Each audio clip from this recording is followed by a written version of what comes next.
नेपाल एयरलाइन्ससँग अहिले जम्मा 6वटा चल्ने जहाज छन्। सुन्दा लाग्छ यति सानो फ्लिट चलाउन थोरै स्टाफ भए पुग्छ होला, तर वास्तविकता अर्कै छ। नेपाल एयरलाइन्ससँग करिब 1486 जना कर्मचारी छ।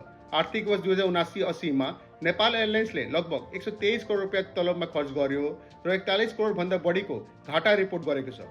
यसको मुख्य कारण हाई ओभरहेड, सरकार र म्यानेजमेन्टको कमजोरी र बढ्दो लोन र इन्ट्रेस्ट हो। नेपाल एयरलाइन्स अहिले ऋणमा डुबेको छ। टोटल लाइबिलिटिज लगभग 50 अर्ब रुपियाँ पुगेको छ र त्यो ऋण सञ्चय कोष र नागरिक लगानी कोषबाट पनि लिएको हो, जुन घुमिफिरी तपाईँ र हाम्रो पैसा हो। अर्कोतर्फ रेगुलर फ्लाइट्स कम हुँदैछ, डोमेस्टिक र इन्टरनेसनल रुट र प्रेजेन्स घट्दैछ र नेपाल टुरिज्मले पाउनु पर्ने फाइदा पाउन सकेको छैन। आखिर गल्ती कहाँ भयो? थाई एयरवेज हामीभन्दा 2 वर्ष पछि सुरु भएर पनि कसरी ग्लोबल बन्यो, तर हामी किन पछि पर्यो? नेक्स्ट भिडियोमा म आफ्नो विचार राख्छु।